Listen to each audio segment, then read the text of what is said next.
기도드립니다. 아멘. 저는 요 며칠 상간에 이런 생각을 했습니다. 참 만남이라는 게 참 중요하다. 내가 누구를 만나는 것이 참 중요하구나라는 걸 생각했습니다. 특별히 성도가 교회를 만나고 목자를 만나는 것이 정말 중요하겠구나. 물론 이건 뭐 당연한 얘기인데 2주간에 벌써 한 주가 다 흐르고 금요일 밤이 되었는데 자꾸 생각이 나요. 그 만남이라는 단어가 왜 이렇게 중요할 수밖에 없냐면, 그 만남이라는 게 왜 이렇게 중요하냐, 교회를 만나고 목자를 만나는 게. 이 세상에 얼마나 교회도 많고 목자들이 많습니까? 근데 그 만남이 우리의 중요한 그 어떤 가치를 결정하는 데 영향을 미친다는 거예요. 내 영혼, 그 나의 영원을 결정하는 데 역할을 한다는 거예요. 그러니까 시대적으로 스가랴 선지자가 당시에 사역을 할 때만 해도 선지자들도 많고 제사장들도 많고, 왕들을 들여다보면 왕들이 바뀔 때마다 나라가 새로워지는 것도 아니고, 그 어떤 정치적 그 역할들이라는 것이 공의와 공평이 나라 전체를 덮고 있는 그런 왕들, 그런 통치적 역할을 하는 왕들도 없고, 참 시대가 이렇게 어두울 수가 없는 그런 시대 속에 있었기 때문에 오늘날 사실 결코 다르지 않은 거죠.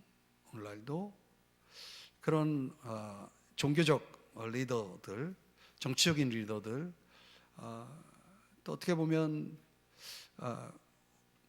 우리 시대의 여러 가지 그런 역할들 속에서 우리가 많은 리더들을 만나게 되지만은, 그 리더들 안에는 좋은 영향을 끼치는 사람도 있지만 그렇지 않은 사람도 분명히 있다는 것입니다. 오늘 10장, 우리가 이제 11장을 보고 있지만 10장에서 자기 양떼를 하도 리더들이 하나님 보실 때 마음에 안 드니까 내가 양떼를 돌보겠다라고 하는 그런 약속을 하면서 직접 나서죠. 근데 내가 양떼를 돌볼 때 유다의 통치자를 통해서 그 일들을 수행하겠다라는 약속을 하십니다. 근데 시간이 지나는데 그 약속이 실현되질 않는 거예요. 그 이유는 간단합니다. 하나님께서 유다의 한 통치자를 통해서 당신의 약속을 실현하시겠다라고 하는 그런 약속, 그런 축복을 분명히 주셨음에도 불구하고 그 축복이 자꾸 지연이 되는 거예요.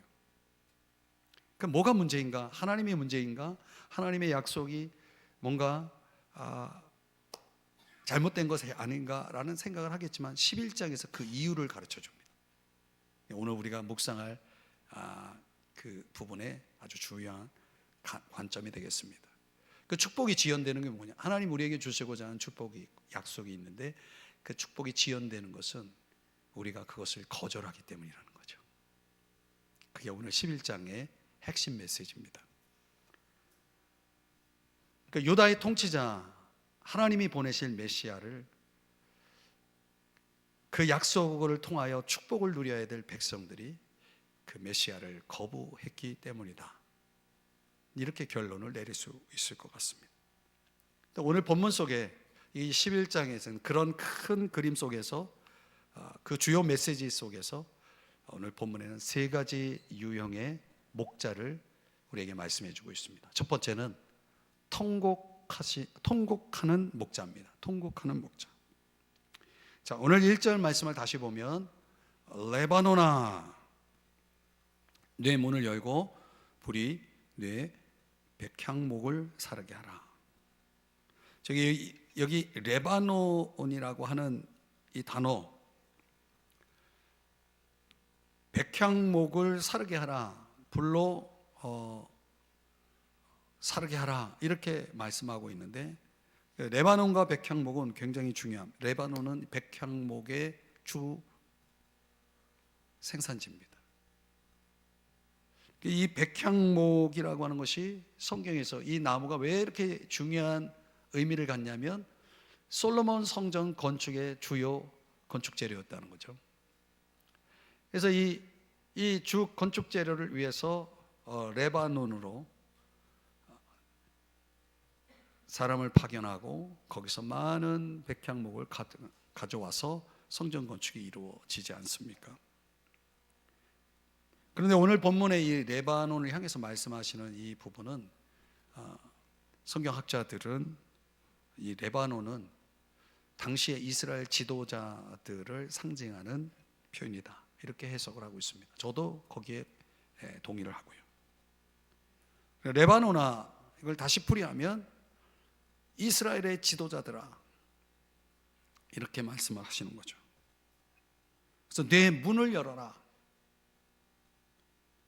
그래서 그 열린 문을 향해서 불이 그 안에 있는 백향목들을 사르게 하라라고 말씀하시는 겁니다. 2절, 너 잣나무여 곡할지어다. 백향목이 넘어졌고 아름다운 나무들이 쓰러졌음이로다. 바산의 상수리 나무들아 곡할지어다. 무성한 숲이 엎드러졌도다.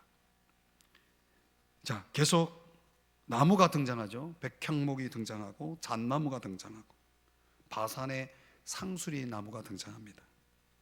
물론 이 역시 오늘 본문에 소개되고 있는 나무들은 다 이스라엘의 지도자들을 비유하고 있는 표현인 것입니다. 그 지도자들, 이 나무로 표현되고 있는 이 지도자들을 향해서 그들이 어떠하길래? 그들은 너무나 악하고 부패한 지도자들이었다는 거죠. 리더로서, 지도자로서 자신의 책임을 다하지 않고 악할 대로, 부패할 대로 부패한 그런 지도자들이었다는 거예요.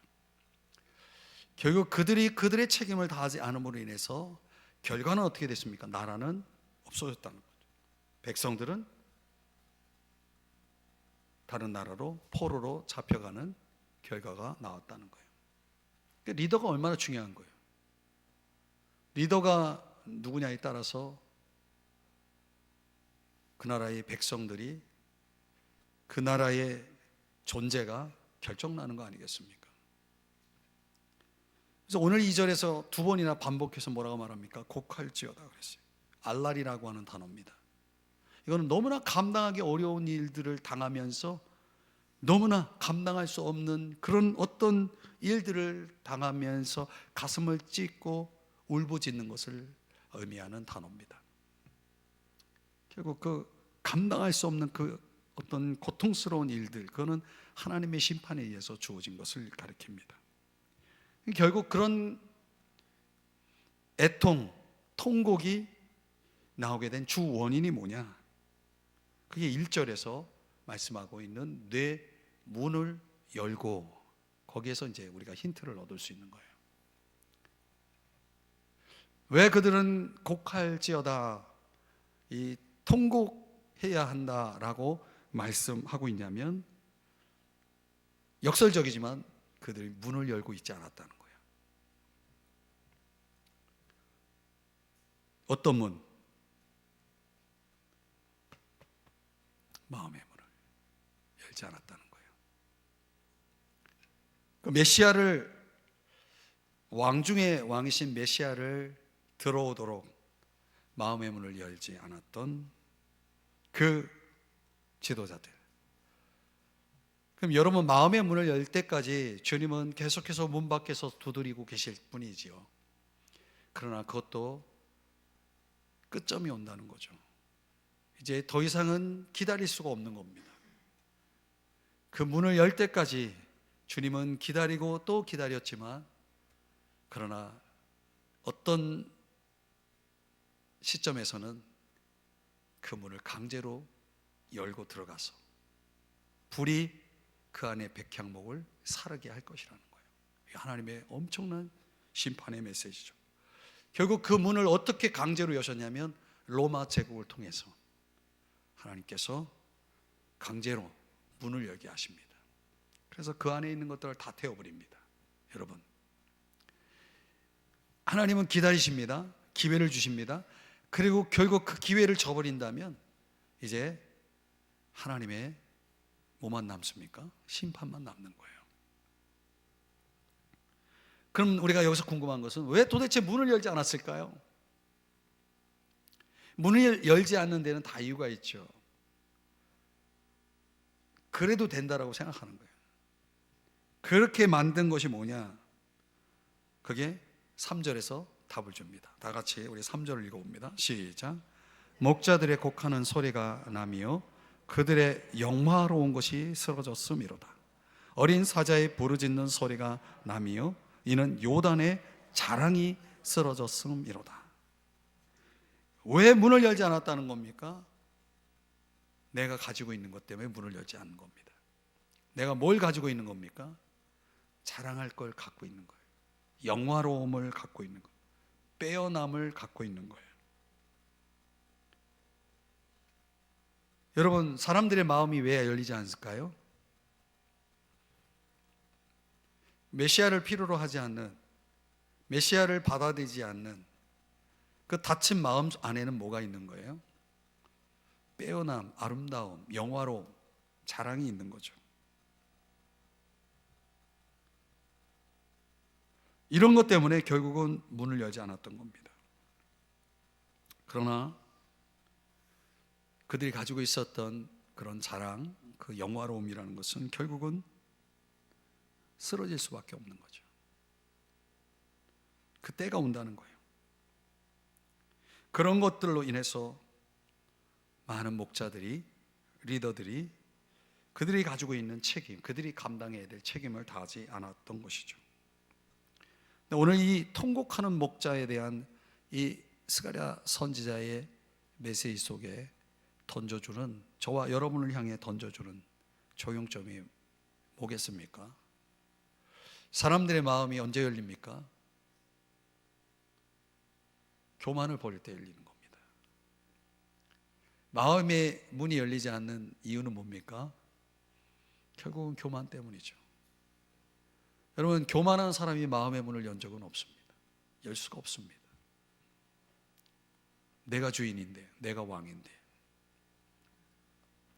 하나님은 언제나 그렇습니다. 교만한 자를 물리치시는 거예요.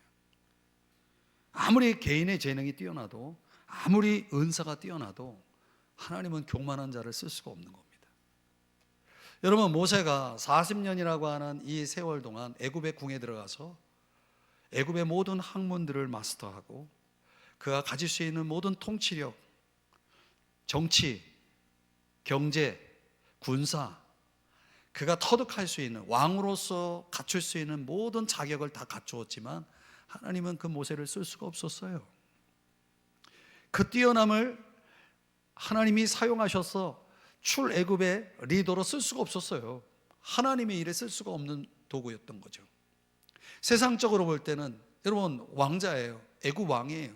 당시 최강국의 제국의 왕위를 이을 왕자입니다. 얼마나 가진 게 많겠어요. 얼마나 갖춘 게 많겠어요. 하나님은 그런 모세가 쓸모없었던 거예요. 모세를 쓰기 위해서는 그 40년 동안 모세가 가지고 있는 걸 그게 없어져야 되는 거예요. 그게 쓰러져야 되는 거예요. 내가 가지고 있는 게 쓰러져야 되는 거예요. 그 쓰러지기 위해서 하나님이 모세를 어떻게 하셨습니까? 40년을 또 보내잖아요. 그 40년을 없애기 위해서 40년 걸렸잖아요. 그래서 80세에 아무것도 아닌 사람으로 딱 준비되었을 때, 아무것도 없을 때, 그때 하나님 모세를 부르십니다. 가시떨기 나무 앞에서. 아무것도 없을 때 부르신 거예요. 내가 가진 게 많을 때 하나님이 막 환영하고 두 팔 벌려 우리를 부르시지 않습니다. 가진 게 그게 교만을 만들어내는 거예요. 그게 교만을 만드는 거예요. 지금 하나님이 진노하시고 있는, 불로 사르기를 원하시는 그 이유가 뭡니까? 그 교만을 싫어하시기 때문에 그래요. 때때로 우리가 깨닫지 못하는 우리 마음속의 이 교만을 하나님은 그걸 너무 싫어하시는 거예요. 그 교만이 쓰러지지 않으면 하나님이 그 사람을 쓸 수가 없는 거예요. 여러분, 우리는 교만하지 않을까요? 우리에겐 교만이 없을까요? 되게 가진 것이 있다라고 생각하는 사람이 교만해요. 잠언 18장 12절에 뭐라고 말씀합니까? 다 같이 한번 읽어볼까요? 시작. 사람의 마음에 교만은, 겸손은, 교만은 뭐라고요? 교만은 멸망의 선봉인 거예요. 여러분, 우리가 이 유다의 리더들, 그 남은 자 리더들을 향해서 주님이 말씀하고 있지만 이 말씀은 동일하게 우리에게도 말씀하고 있는 거죠.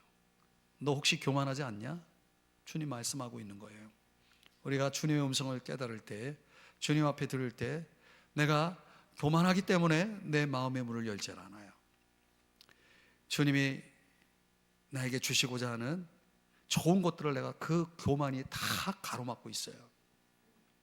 하나님은 주시기를 원하는데, 하나님 축복하기를 원하는데 내 마음이 단단히 닫혀 있어요. 그러면 그 좋은 것은 내 것이 될 수가 없는 거예요. 그래서 야고보서 4장 6절에도 뭐라고 말씀합니까? 더 큰 은혜를 주시나니, 큰 은혜를 주시나니, 큰 은혜를 주시나니. 좀 아멘 좀 하세요. 큰 은혜를 주시나니. 예, 하나님 큰 은혜를 주시기를 원하는데 그 큰 은혜를 받을 준비가 돼 있어야지. 우리가 안 돼 있어요. 그 준비가 뭐예요?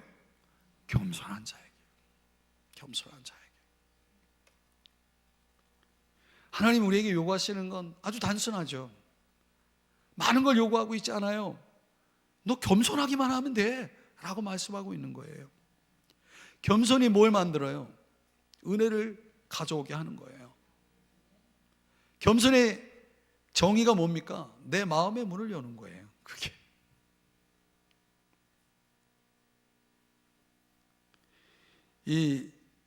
지금은 멸종돼서 없어진 큰뿔 사슴이라는 게 있대요. 사진으로 제가 보여드릴 수는 없지만 이 사슴은 정말 뿔이 크더라고요.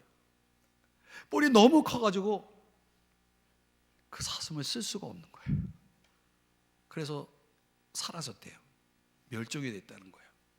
그 어떤 사슴보다 뿔이 큰데 그 가장 큰 뿔을 가진 사슴이 이 지구상에서 멸종이 됐다는 거예요. 그 이유가 뭐냐? 학자들이 연구해 보니까 뿔이 너무 커서. 인간 역사를 통해서 역사가 증명해 주는 건 그래요. 너무 뛰어난 가능성을 가진 리더들은 역사의 뒤안길에 다 사라졌다. 하나님 어쩌면요, 오늘 우리를 향해서도 동일하게 이 말씀을 적용하고 있는 거죠. 내가 하나님의 은혜를 받지 못하도록 만드는 내 속에 감추어진 교만은 없는가? 내가 자랑하고 싶어하는 것, 내 자랑, 내 안에 있는 내 그 영화로운 것들, 빼어남들, 정말 알게 모르게 내가 사람들과 비교해가면서 내가 우쭐에 있는 거. 여러분, 하나님은 중심을 보시는 분이죠. 하나님이 모르시겠습니까? 사람 앞에서 겸손한 거하고 하나님 앞에서 겸손한 건 너무나 다른 거예요. 사랑하는 여러분, 오늘 세 가지 유형의 목자들, 첫 번째 통곡하는 목자, 왜 그들에게 통곡이 있었는지는 간단하게 얘기하면 그들이 교만했기 때문이라는 걸 아셔야 됩니다. 교만한 자는 언젠가는 곡할지어다에 해당되는 그런 존재가 된다는 거죠. 그러니 여러분, 겸손하십시다. 주님 앞에서 겸손하셔야 됩니다. 그리고 사람들 앞에서도 겸손해야 합니다. 두 번째로, 오늘 본문 속에서 보여주는 두 번째 유형, 선한 목자입니다. 제목은 역설적인 제목이죠. 어떻게 보면 본문에는 악한 목자들을 소개하고 있습니다. 그 선한 목자, 그 반대로 말하자면 오늘 11장 4절에서는 너는 잡혀 죽을 양떼를 먹이라 이렇게 말합니다. 먹이라. 7절 말씀에 가보니까 내가 잡혀 죽을 양떼를 먹이니 참으로 가련한 양들이라. 9절에 가보니까 내가 너희를 먹이지 아니하리라.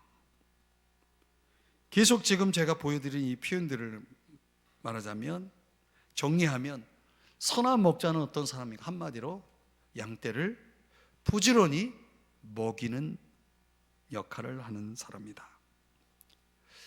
악한 목자는 어떤 사람일까요? 악한 목자는 어떤 자들일까요? 먹이지 않는 자들이죠.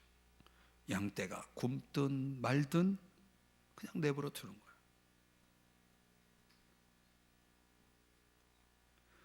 (16절의) 말씀해 보니까 먹이지 아니하고 오히려 살찐 자의 고기를 먹으며 또 그 굽을 찢으리라. 그러니까 뭘 말씀하고 있냐면, 하나님께서 기대하는 선한 목자의 이미지는 그들이 감당해야 될 가장 중요한 책임이 무엇이다라고 말하고 있냐면 먹이는 일이다라고 말하는 거예요. 에스겔서 34장 2절에 그래서 에스겔 선지자를 통해서 주님이 이런 말씀을 했어요. 목자들이 양떼를 먹이는 것이 마땅하지 아니하냐. 근데 목자는 뭐 해야 돼? 먹이는 일을 해야 되는 거예요. 무엇으로 먹이는가요? 무엇을 먹여야 됩니까? 꼴을 먹여야죠. 꼴. 맛있는 꼴. 양질의 꼴을 먹여야죠. 해석을 하면 진리의 꼴이죠. 진리의 꼴을 먹이는 거예요. 그래서 여호와는 나의 목자시니, 그분이 목자이기 때문에 우리에게 푸른 초장에 누이시며 쉴 만한 물가로 인도하시는도다. 그 푸르고 푸른 초장으로 우리를 리드해서 그 안에서 아주 양질의 고급진 꼴들을 아주 배불리 먹이신, 너무 배부르면 뭐가 와요? 잠이 와요. 그러니까 쉴 만한 물가로도 물도 마시면서, 양들은 흐르는 물에서는 물을 못 마셔요. 그래서 쉴 만한 물가라는 건 고유한 물가로 아주 고요하게 물이 차 있는 그런 물가로 인도해서 물을 마시게 합니다. 요한복음 10장 9절 10절에 말씀하는 것처럼 양들은 목자에 의해서 들어가며 나오며 꼴을 얻는 겁니다. 그 목자, 우리의 선한 목자이신 예수 그리스도가 보여주신 모습이죠. 10절에서 그래서 내가 온 것은 양으로 생명을 얻게 하고 더 풍성히 얻게 하려는 것이라. 그래서 선한 목자이신 예수님은 우리 양떼들을 말씀의 꼴로 살찌우고 살아 움직이도록 우리를 이끄시는 그런 좋으신 선한 목자이신 거죠.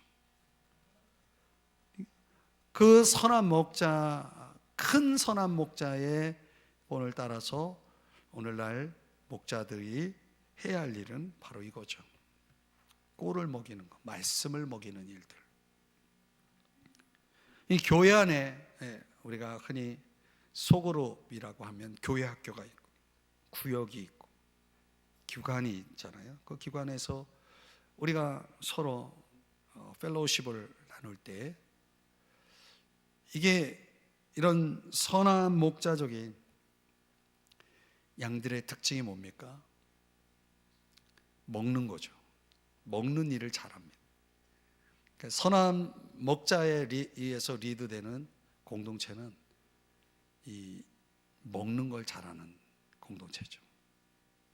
꼴을 먹는 거죠. 진리의 꼴을 먹고 말씀 안에서 서로 교제하고 말씀으로 서로를 세워주고 말씀 안에서 우리의 영혼의 빛이 나오도록 생명을 풍성히 누리도록 영적 생명이 풍성해지도록, 그래서 그 양질의 꼴에 의해서 그 영혼들이 쑥쑥 자라나는 그런 공동체.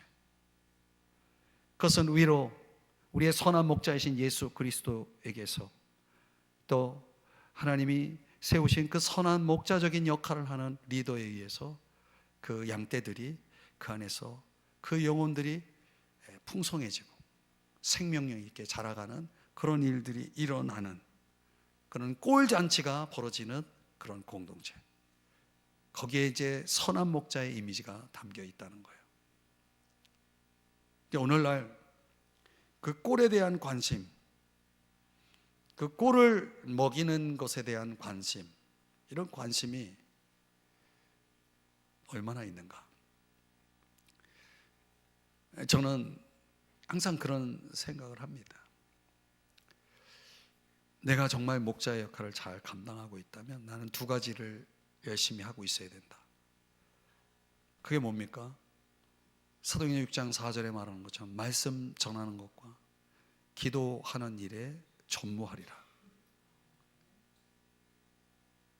제가 성경을 통해 깨달은 건 그거예요. 내가 목자라면 나는 이 두 가지에 올인해야 될 사람이다. 말씀 먹이는 거, 기도하는 거. 내가 만약 그 자리에 있지 않다면 나는 선한 목자는 아니다. 좋은 목자는 아니라는 거죠. 오늘 내가 주님 안에서 그런 선한 목자의 길을 향해 따라가고 본받고 있다면 오늘 우리의 모습 속에 이 꼴잔치를 위해서 내가 기능하고 있어야 되는 거죠. 그 안에서 역할들을 하고 있어야 된다는 거예요. 두 번째, 이 선한 목자에게서 나타나는 특징이 뭐냐면 5절의 말씀에 보니까 사들인 자들은 그들을 잡아도 죄가 없다 하고 판 자들은 말하기를 내가 부유하게 되었은즉 여호와께 찬송하리라 하고 그들 목자들은, 그 다음 여러분들이 주목해 보세요. 그들의 목자들은 불쌍히 여기지 아니한도다. 이게 선한 목자라고 할 때에 그 선한 목자가 가지고 있는 특징 중에 이게 있어야 된다. 불쌍히 여기는 것. 다른 말로 말하면 긍휼이죠. 7절에는 보세요. 내가 잡혀 죽을 양떼를 먹이니 참으로 그 양떼가 어떤 양들이다? 가련한 양들이다. 가여운 거예요. 말씀대로 불쌍한 거예요. 우리 예수님, 선한 목자이신 예수님도 마태복음 9장 36절에 그 사람들을 볼 때 어떤 마음으로 봤어요? 불쌍히 여기셨다는 거예요. 그 양들이 가지고 있는 상처들, 그들이 지니고 있는 고통들, 아픔들, 그들 속에 있는 영혼, 그 삶 속에 담고 있는 그 영혼들, 너무 불쌍한 거예요. 그러니까 우리가 선한 목자를 따라 살아갈 때에 그 꼴잔치가 있을 뿐만 아니라 우리들 속에 그 진리적인 측면만 아니라 우리의 내면에, 우리의 마음 속에 이 긍휼이라고 하는 것이 자리 잡고 있어야 된다는 거예요. 그게 좋고 나쁨을 결정하는 중요한 기준인 거예요. 여러분은 진정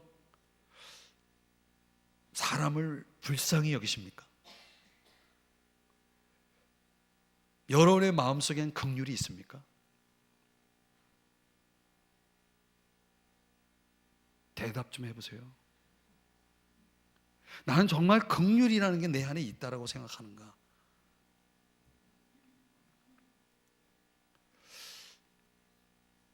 제가 이제 몇 가지 증상들을 보면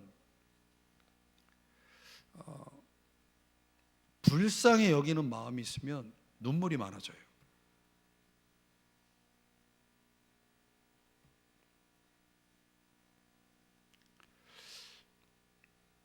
근데 뭐 눈물이라는 건 내가 억지로 흘리는 겁니까? 그렇게 가능합니까? 아니거든요. 그거 우리 눈에 흐르는 눈물만 생각하면 안 돼요. 마음의 눈물이라는 것도 있어요. 정말 눈물 나요. 너무 불쌍해요. 이 사람에 대해 불쌍히 여기는 마음이 있는 것과 없는 것의 차이가 엄청납니다, 여러분. 저는 그래요. 우리가 교회 안에서 사람들을 보면 그 사람의 어떤 그 사람이 가지고 있는 여러 가지 그런 것들 다 뭘 보더라도 그 사람 그 자체에 대한 불쌍히 여기는 긍휼이 우리 안에 전제되지 않으면 우리가 사람을 사람으로 대할 수가 없어요. 우리의 삶의 기준이라는 것이 주어지면 그 기준 하에서 우리가 사람을 저울질하게 되고 그 안에서 결국은 긍휼이 아니라 다른 기준에 의해서 우리가 사람들을 대할 수밖에 없는 거죠. 여러분, 누군가를 이렇게 딱 생각할 때 그 사람에 대해서 눈물이 나오는 경험을 해본 적 있습니까? 그 사람 생각하니까 자꾸 눈물이 나와. 너무 안 됐어. 너무 불쌍해. 주님, 너무 불쌍해요. 너무 불쌍해요, 주님. 그 영혼을 좀 도와주세요. 통곡이 나와요. 너무 마음이 아파요. 그 영혼들을 생각하면. 그래서 주님 앞에 그냥 물어요.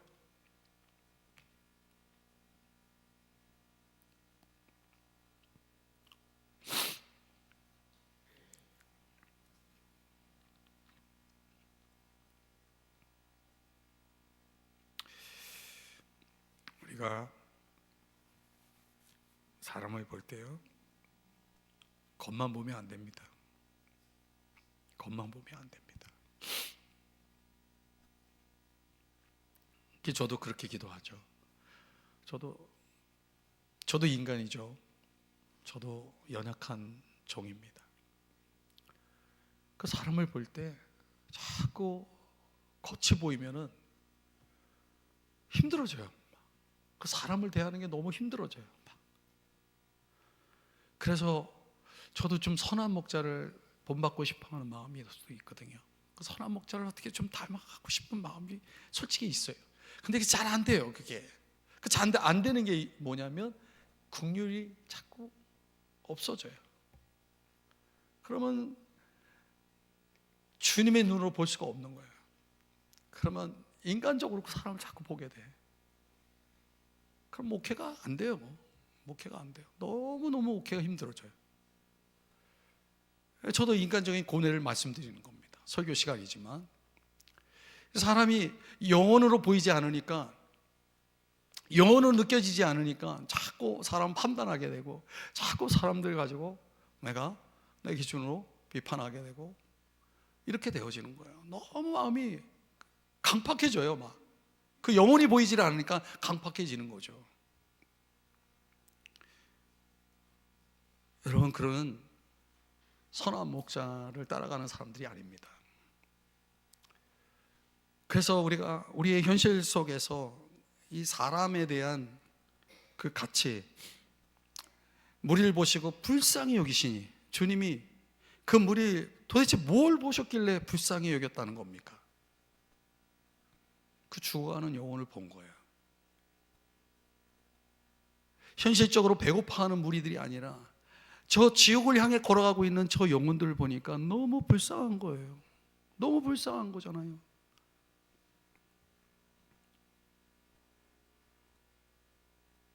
우리가 구해야 될 게 뭐예요? 하나님 앞에 정말 구해야 될 게 뭐냐면 긍휼을 구해야 돼요. 하나님 앞에 긍휼을 내 마음속에 채우지 않으면 우리는 아무것도 할 수 없어요. 그냥 흉내내고 그냥 하는 척은 할 수 있지만 그 진정성 있게 할 수가 없어요. 주님은 그거 너무 잘 아시죠. 여러분, 교회 안에서 사람을 대할 때 영혼으로 대할 수 있기를 축복합니다. 여러분이 진정 마음속에 사람에 대한 불쌍히 여기는 마음을 한번 가져보세요. 눈물 없이는 기도가 안 나와요. 그 값진 눈물을 여러분 눈물통에 담으셔야 됩니다. 그 눈물이 얼마큼 채워질 때까지 주님이 기다리고 계십니다. 선한 목자의 특징이 또 뭐냐 보니까 7절, 내가 막대기 둘을 취하여 하나는 은총이라 하며 하나는 연합이라 하고 양떼를 먹일세. 이 연합이라는 것이 참 중요한 부분입니다. 이게 정말 좋은 목자는요, 양들을 연합시켜요. 양들이 갈라지게 하지 않아요. 근데 막대기가 하나가 아니라 둘이에요. 근데 이 연합이라고 하는 것을 위한 막대기가 있지만은 그 앞에 전제가 뭐냐면 은총이라는 막대기가 꼭 있어요. 그 연합은 어디서 오는 거냐면 은총에서 나오는 거예요. 그 가만히 보니까 은총이 있는 사람들은 연합해요. 은혜가 없는 사람은 연합 안 해요. 순서예요, 이게. 그 초대교회가 성령의 은혜가 충만하게 임하니까 그들은 날마다 마음을 같이 합니다.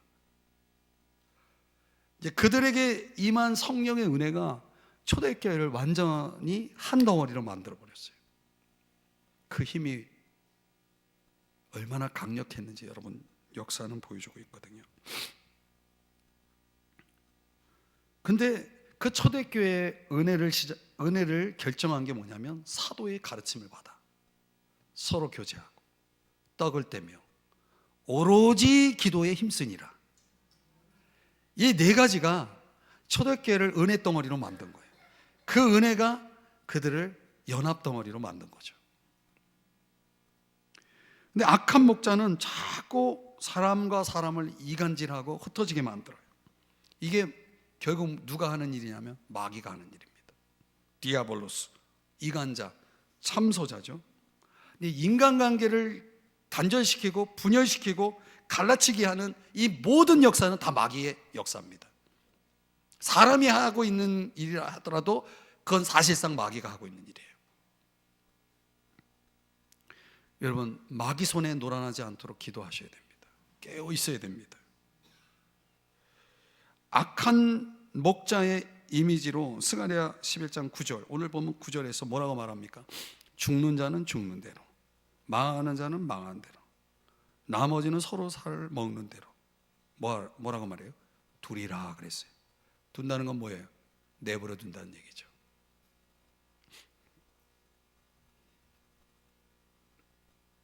여러분, 하나님께서는 어떤 차원에서 이런 악한 목자들이 하는 이 내버려 두는 어떤 속성들처럼 하나님의 심판 가운데 내가 자꾸 악을 선택하면, 우리가 자꾸 악을 선택해 가면 하나님이 결국은 어떻게 하십니까? 로마서 1장에 말씀하는 것처럼 내버려 두십니다. 그러니까 마귀가 내버려 두는 거, 악한 목자들이 내버려 두는 거랑 하나님이 내버려 두는 거의 차이점이 뭐냐면, 하나님은 긍휼과 기다림 속에서, 어떤 기다림? 깨닫고 돌아올 때까지 그런 차원의 기다림 속에서 내버려 두시죠.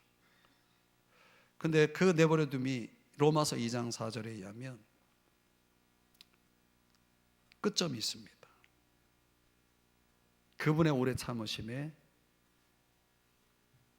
마지막 끝점이 있는 거죠. 그때가 언제냐면 심판 때입니다. 14절, 내가 또 연합이라 하는 둘째 막대기를 꺾었으니. 계속 거부하면 하나님은 꺾으시는 겁니다. 형제의 의리를 끊으려 함이었더라. 불행하게도 스가랴 당시에 이런 악한 목자들이 훨씬 많았던 시대였다는 거죠. 저는 오늘날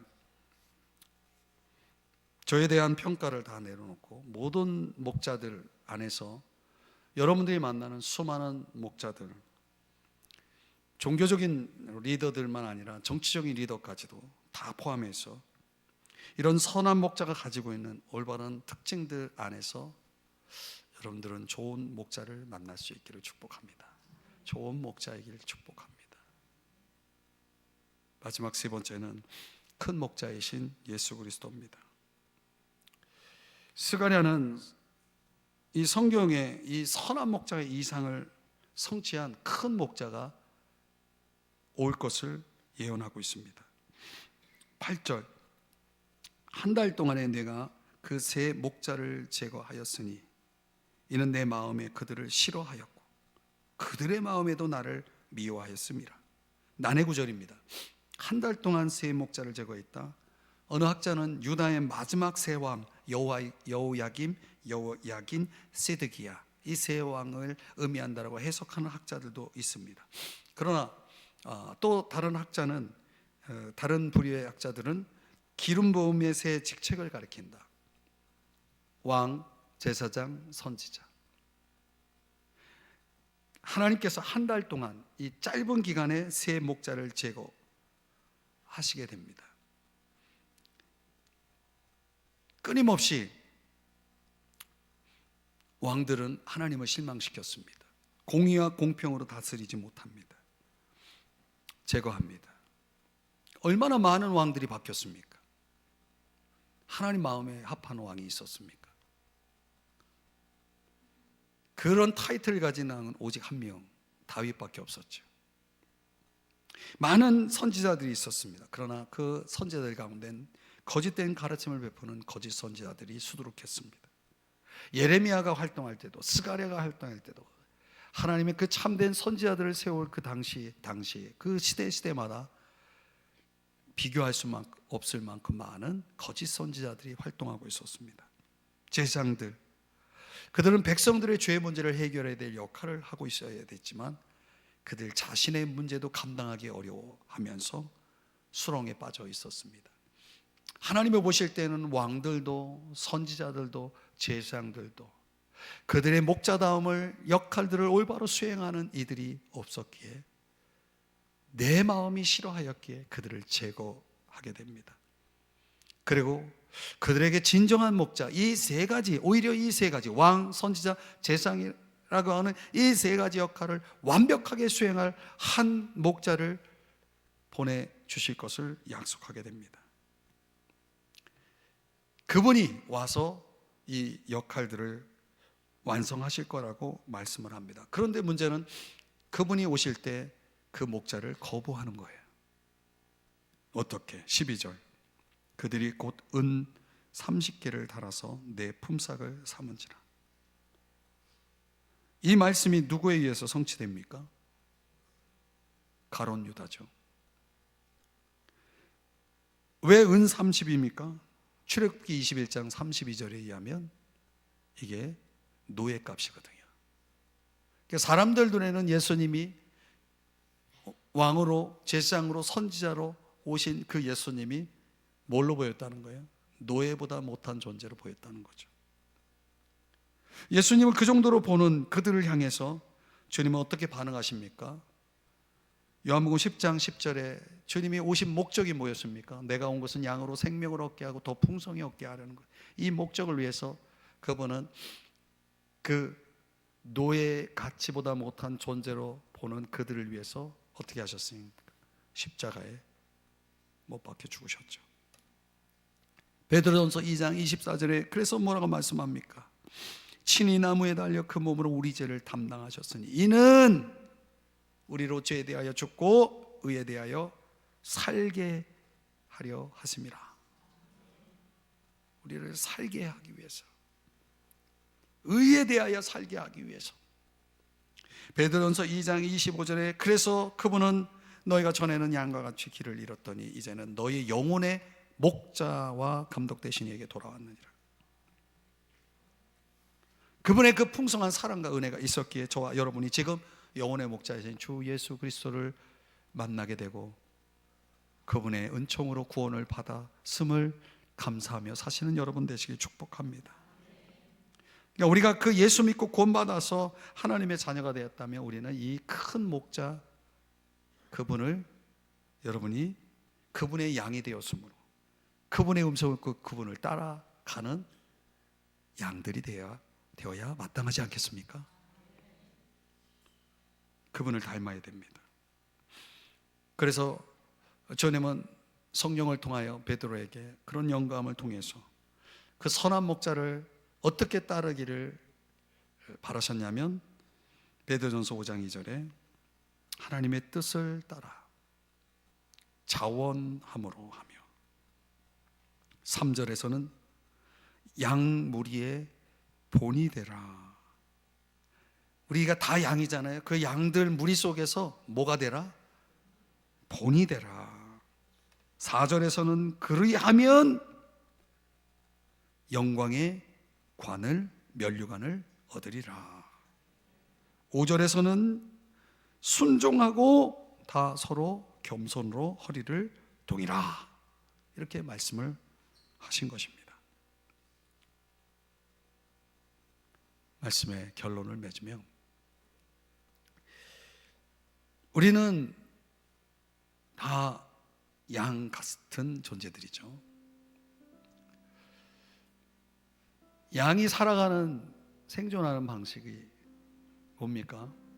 목자에게 붙어 있는 거죠. 그 목자들이 어떤 목자이냐를 여러분들이 판별하고 그 올바른 목자를 따라가는 것이 중요합니다. 그러나 더 중요한 건 뭐냐? 우리에겐 큰 목자가 계시다는 거예요.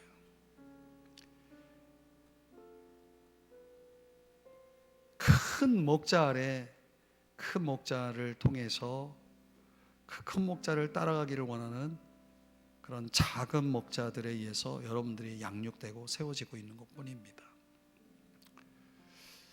저는 우리 시대가 결국 그런 좋은 목자들을 만나는 그런 시대를 우리가 살아가면서 정말 여러분들이 분별을 하면서 살아가야 됩니다. 좋은 목자를 분별하고, 또 여러분들이 좋은 목자가 되어야 됩니다. 그래서 여러분에게 세 가지가 있어요. 겸손, 긍휼,